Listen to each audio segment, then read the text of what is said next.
something that is very important to the animal rights debate is the issue of nature.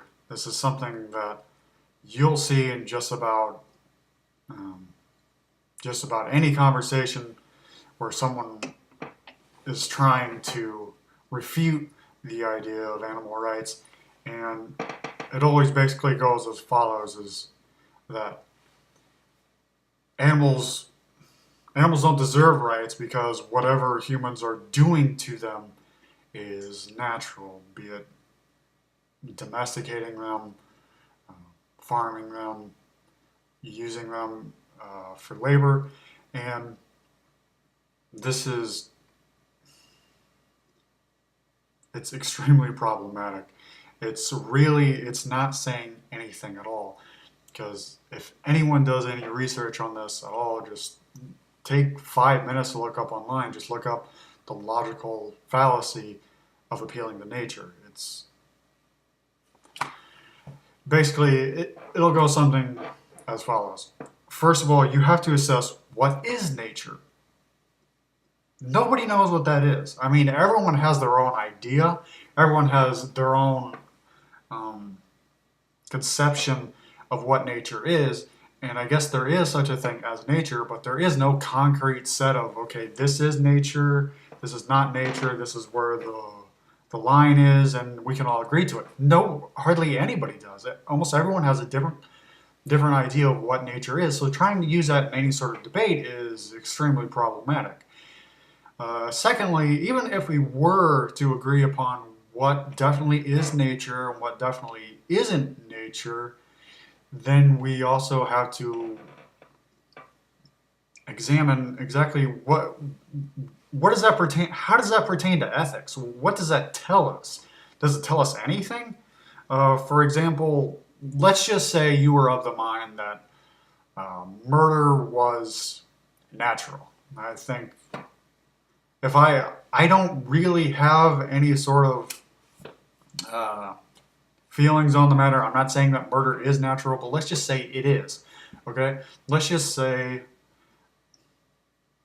a murder was, a murder had occurred, and the person was taken to court over this, and the defense attorney said, "Look, sure, murder. This was terrible. My client committed murder, but it's natural." I mean, who out there is going to be swayed by that argument? So what if it's natural? So what if it's perfectly natural? Are we going to let the person walk because it's natural? The same idea. I mean, the same idea applies to just about everything. Theft. Pretty natural, I'm pretty sure. I mean, almost all non-human animals and human animals steal from each other. Pretty natural, but for whatever reason, in civilization, for the most part, everyone has agreed that theft is something you shouldn't do for ethical reasons. It's not the way you should go about acquiring resources, is stealing from other people. I mean, we've had lots of movements like social Darwinism, of course, that try to prove that not only is it natural, that it's good. It's good for Homo sapiens to promote such a cause, that that those who can steal the best, that's an indicator of humans evolving, when one group of people is able to amass huge stocks of goods and resources, and then when it's centralized in the hands of a very few, they can take those resources and they can push human beings to a higher plateau, so to speak.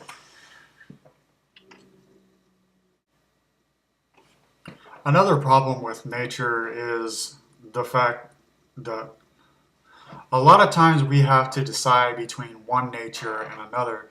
The argument, like I said before, that usually goes is that it's okay to harm the interests of non-human animals because it's natural. Well, the problem is you have a competing nature there, which is not harming the interests of non-human animals. Both sides seem pretty natural to me. I don't see how veganism is somehow unnatural. I mean, what's unnatural about eating fruit? What's unnatural about seeing a non-human animal and not exploiting it? How is that unnatural? I don't get it. And it's not to say that human beings can ever just live a life totally devoid of ever harming the interests of any non-human animal. Obviously, that is impossible. But the idea behind animal rights is that you don't do it needlessly, and if you do it, you only do it in terms that are reasonable. Where, as in your interests on the matter, are at least equal or greater to the interests of the animal that you're harming. So, for example, you need a home. You need a home to live in, which means you need some territory. You have a great interest in it. If you don't have that, you know what, you're probably going to die.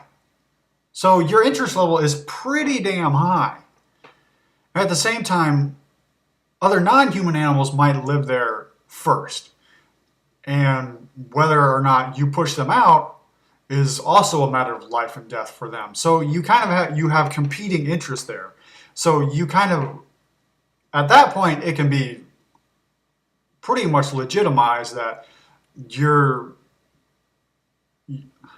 the idea of you taking their native home away from them so that you can live there, that seems justified. Now, once you're on that land, what you do with it, once you're sort of solidly on there and you're living sustainably, you're able to maintain your basic health on that land. Or what you do to the non-human animals that are still within the vicinity of you, then you start to talk about when you start harming them.